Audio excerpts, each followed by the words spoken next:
Saúde! Salud! Cheers! Está no ar o Fuicast, o maior podcast de transplante capilar do Brasil, em grande estilo, diretamente do World Fui Institute, o maior congresso do mundo de transplante capilar.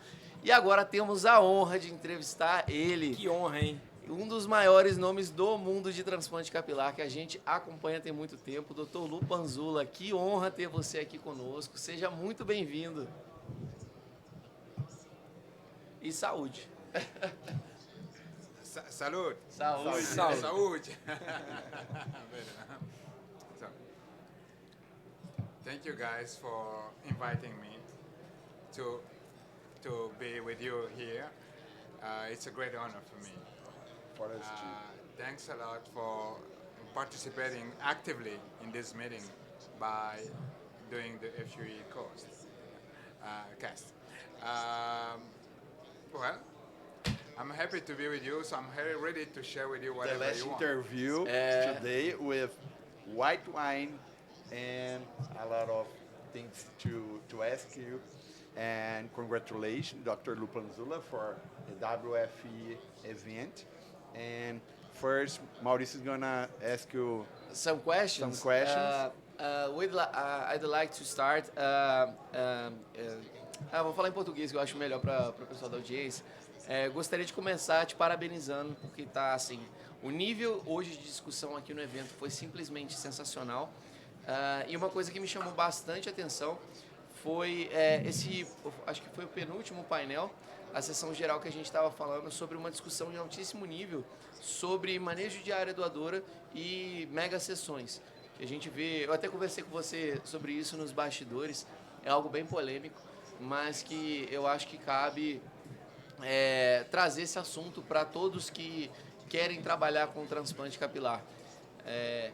Você chegou a falar sua opinião ali no palco, mas eu queria que você esclarecesse aqui para todos que estão assistindo, para nossa audiência, e rolou até uma enquete falando qual que é o número máximo de folículos que o paciente tem para doar para o resto da vida.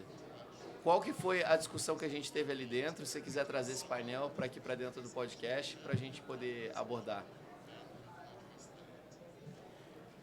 Okay, thank you for the question. It's important to understand that we all have not unlimited donor area. Our donor area is limited to a certain amount of graft depending on the patient. The topic that we had today with this controversial debate we had was based on the fact that some are doing massive extraction in one go. We're talking about 7,000, 10,000, 12,000 grafts. For me, to my humble opinion, as I said, after almost 20 years of practicing, I have never done more than 4,300, 4,400 grafts in one go, in one session. Because I've always been conservative, to respect the donor area, to not taking any risk. The most important thing for me is to respect my patient and to not harm my patient. As I said this morning as well, primum non nocere is our Hippocratic oath. We have to start from there to treat perfectly our patient, because we have to be empathic for the patient. We have to respect him, try to reach his expectation by as well respecting the rules to not go over what can be done. So, what I do most of the time for the donor area, I estimate how much is the donor capacity. So most of the time I found out that on my patient, we may have difference as well on the different areas of the world, but in Europe, most of the patient that I have has more or less, I would say, a donor capacity of between 8,000 and 10,000. That's what can be taken from the donor area without depleting it. But these 8,000 to 10,000 that I'm talking about, I won't extract it in one go.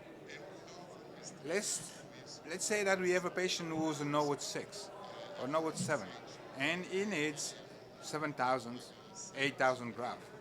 And I found out that the donor capacity is 9,000 grafts. I would say, okay, to my patient, look, we have too many grafts to implant, but we won't do it in now, all in once. We will do one session now, another one in 3 months' time, and maybe a further one 3 months' time later. In order to respect the donor, to not extract too much, not destroy the donor, even damage the hair that will live on that donor area. Because when you extract, you intend to extract too many grafts in one go, you will destroy the vascularization of your donor. You will destroy as well the surrounding tissue that we have in that donor area. So the hair that you will leave in that donor will suffer as well, and they may die.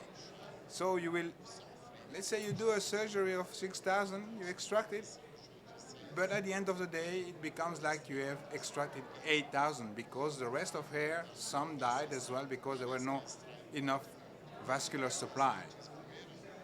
That's the main reason why I want to stay conservative. But anyway, if you explain it to your patient, you educate well your patient, at the end of the day, you come to an agreement and you respect that. And I did many patients like that for more than 7,000 or 8,000 grafts in 2 or 3 sessions. And on the other hand as well, we can do that many grafts, combining them with beer, for example.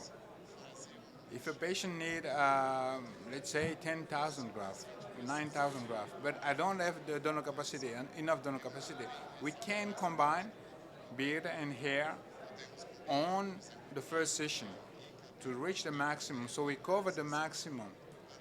When I say reach the maximum, it will be extracting the maximum that I allowed myself on one session, which is between 3,000, 3,800 grafts. And then we add more hair as well, more beard, sorry. And then we can reach, let's say, 5,000 that time, or 5,500. And in my example, this patient need 9,000 grafts. Then he will come 3 months later. We're going to extract some more hair as well. Maybe 3,000 more or 3,005 more. And then you see we are close to what is needed to cover his bald area. That's how I try to manage. But not trying to go fast, to do everything in one goal, because we are increasing right now the numbers of grafts.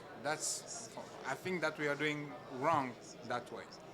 And those guys who presented those exceptional numbers, we didn't have the time to talk longer. They said that is also exceptional. It's not a daily practice doing 10,000 every day. It's exceptional because they have exceptional patients on which they can extract 5,000 grafts, 6,000 grafts. They can combine with beer on one session. Okay, that's my opinion about all this. But we will see. I finished that. Then. É só uma observação. Deixa ele terminar. Tá, perfeito.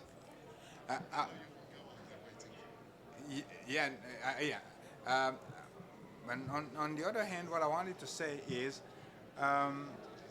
we have to be careful because today you're able to do that numbers, huge numbers, 6,000, 7,000.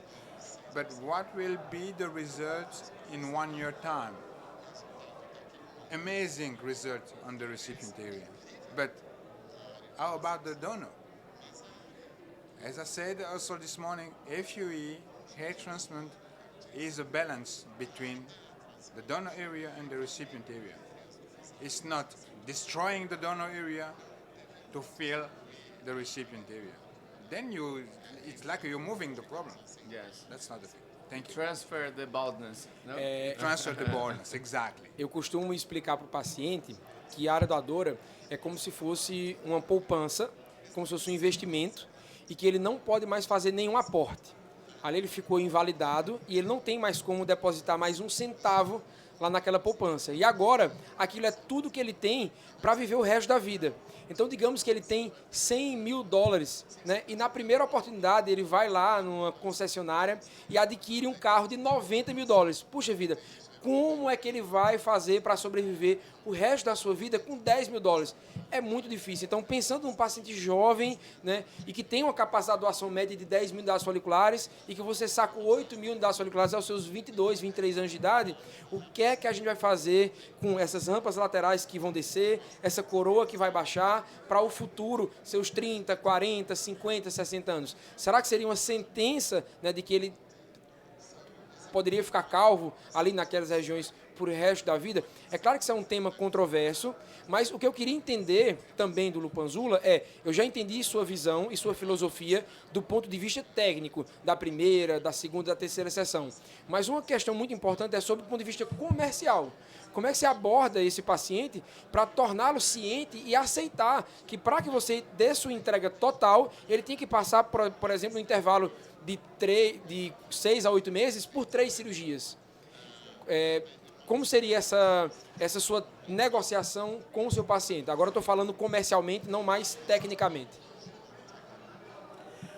I understand that you have to do to be commercial as well, but the most important thing is first we are surgeons, we are medical.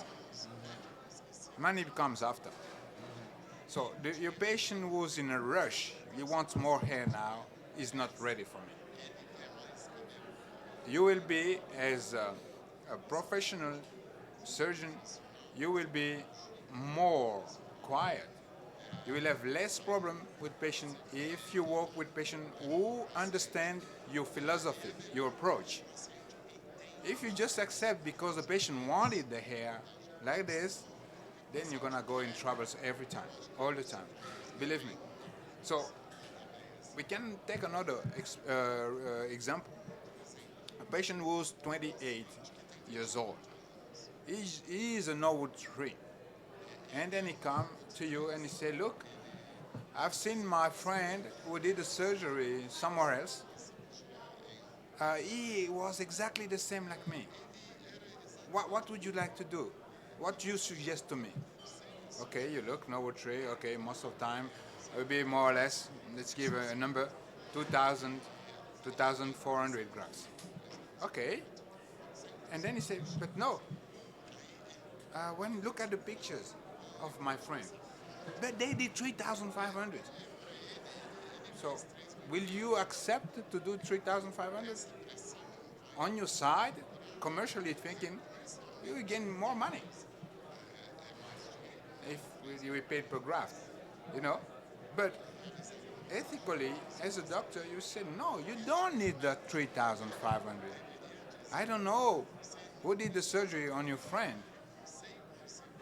Maybe this guy teach on him, maybe they put 3,500, and you may not have the same caliber of hair.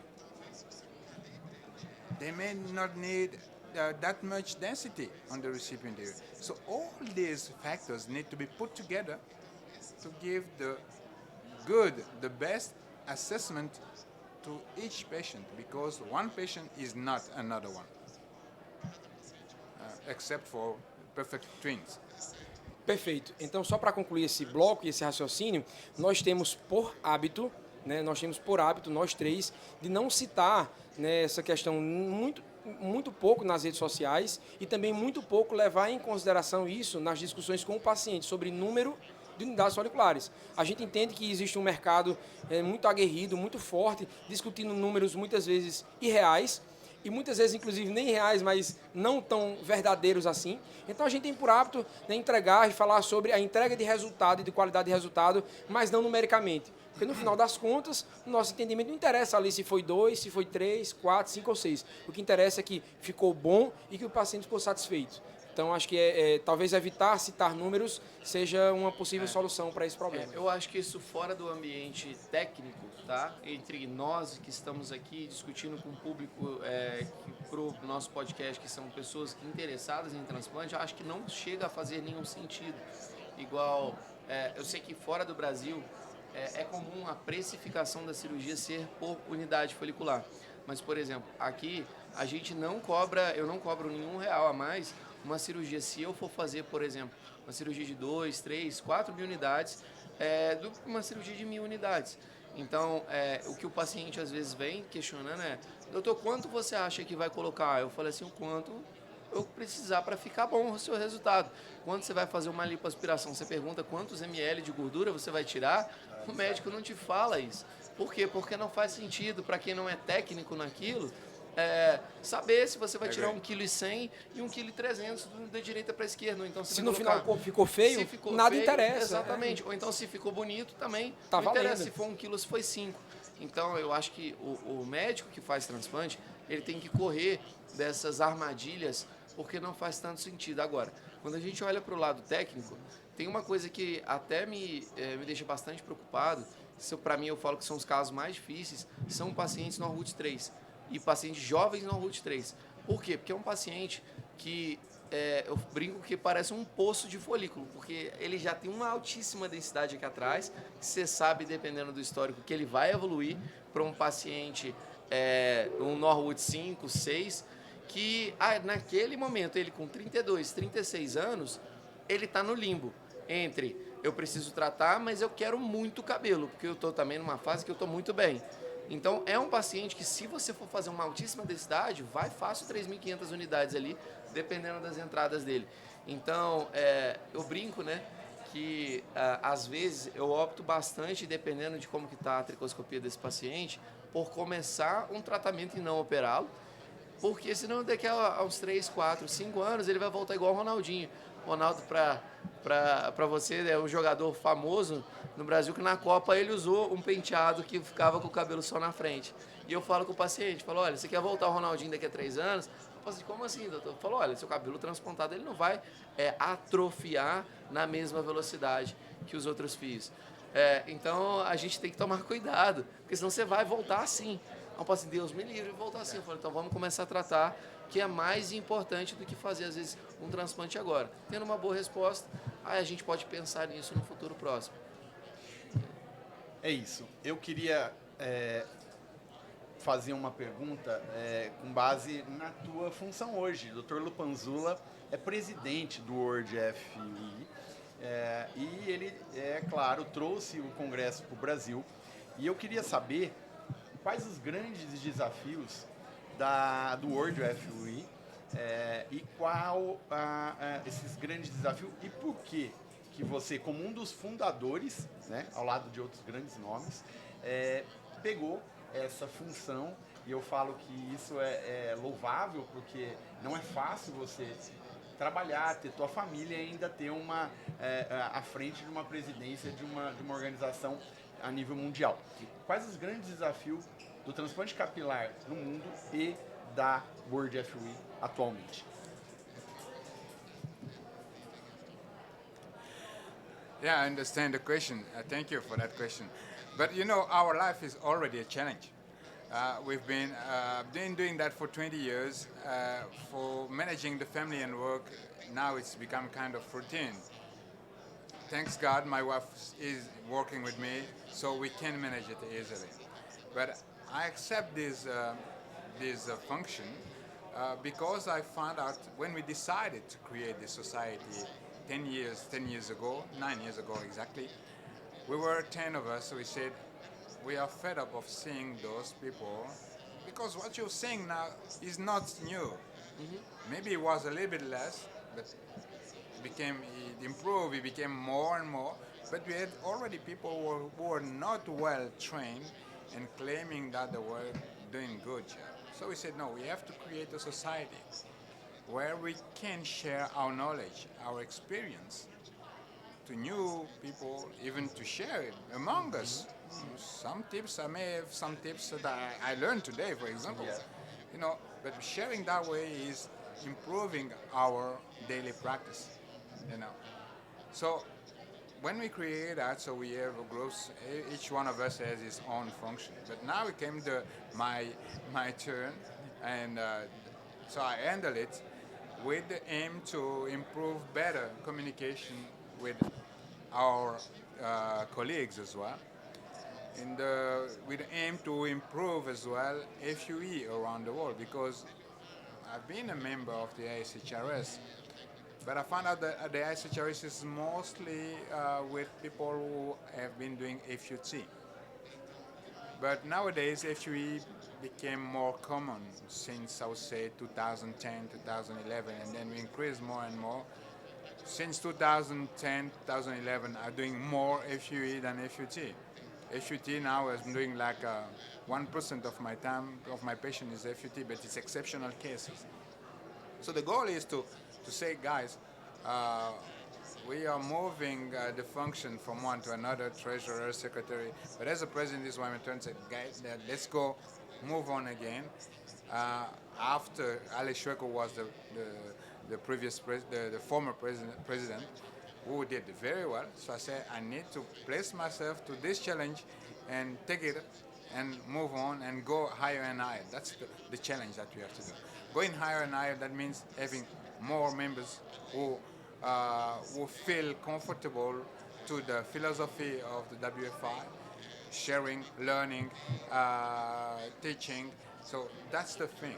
I would say as well, collegiality, we share, we socially talking, we have many friends now around the world. That's a good thing. So I can come here in Brazil, I feel like home.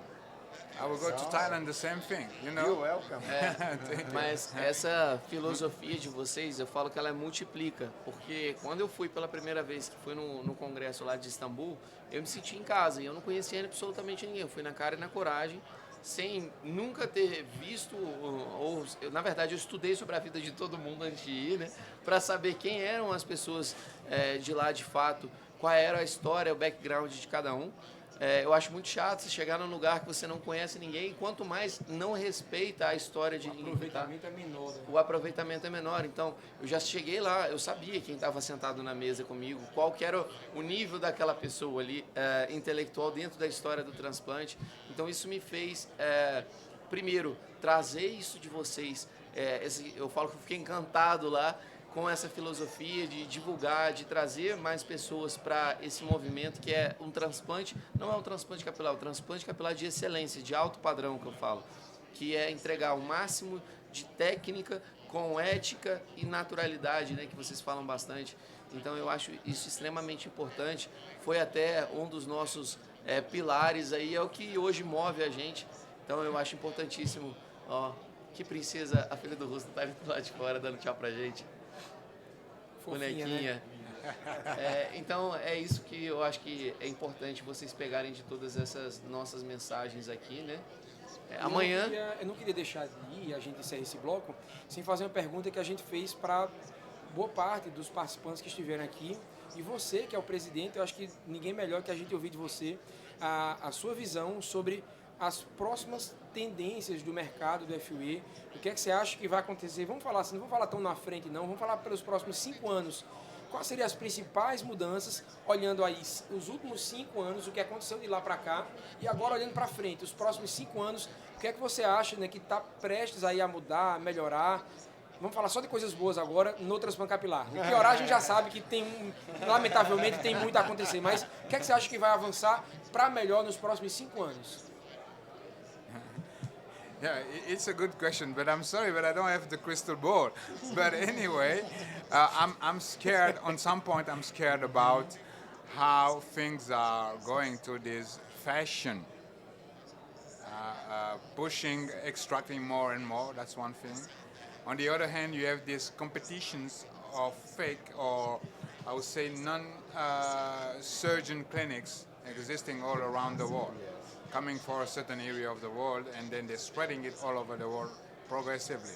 This is my fear, because more often I can see patients on my consultation who are saying, okay, I come to you because I see on the forum people are talking a lot about you, but I have a second option, is to go there, because they're cheaper. And then I say, okay, you came here because people talk good about my job, my work. It's not me. It's the patient, old patient. You can contact them, be in contact with them, talk to them. They will give you their testimony. But your second option is just based on money. But it's about health. People will touch your hair. They will make holes in your head. They will transplant your hair, but you don't know who's gonna touch. So, and that's becoming something like usual. And every week I have at least 3-4 patients coming after being there with completely depleted donor, with no good result even. You will see people with hairline, very low hairline, with multiple graft on it, Yes. pluggy hair, and not really a good result. So you have to repair it if it's possible. Most of Yes. them, you will say no, you reject them. Some Yes. you can reject. So this is my fear for the future, to make this thing becoming like normal. Perfeito. A doutora Sara, ela esteve aqui conosco hoje e ela falou algo que, assim, para mim me marcou, que eu nunca vi ninguém falar sobre isso, que eu achei até importante, né? Porque a gente assume muito a responsabilidade sobre o mercado e é algo que talvez a gente não tenha tanto controle. Ela falou o seguinte: o paciente também tem que ser responsabilizado pelas suas ações. E é algo que eu nunca tinha ouvido ninguém falar, que eu acho extremamente importante, porque a gente que faz um papel sério, a gente vai na contramão desse mercado. Então não adianta só falar assim, vocês não estão só educando, né? A gente faz a nossa parte, mas por mais que a gente faça isso, a gente não consegue ter domínio 100%, né? Infelizmente, também cada um é responsável pelas suas ações. Então eu achei isso, realmente bem... Papo Gente, super cabeça, a gente está num super papo aqui que vai importante. mais 1 hora, Vai. mas a dona do negócio passou ali e falou assim, ó, Sandra já acabou. fez a mensagem. Sandra, Você já esposa trabalhou do tudo Dr. hoje. Panzula, que está organizando esse lindo congresso, esse maravilhoso Ela evento. falou, tá mulher falando, Ela manda, falou, né? vamos acabar. a gente acata. Acabou. Muito obrigado, I would say. Ó, Panzula, cheers. I said Fala- tomorrow we still have time. I would like to come back if we okay. have a slot. Pede pra ele falar o no Instagram problem. dele, só pra não perder o nosso... Dime. Before we finish now, we'd like to send to our, how can I say, our Instagram, audience, your your Instagram, Instagram. before they follow you. Okay, good. Thank you.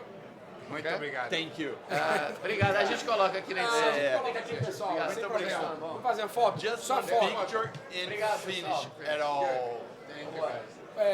Vamos fazer em pé? Vamos fazer assim, em pé, gente?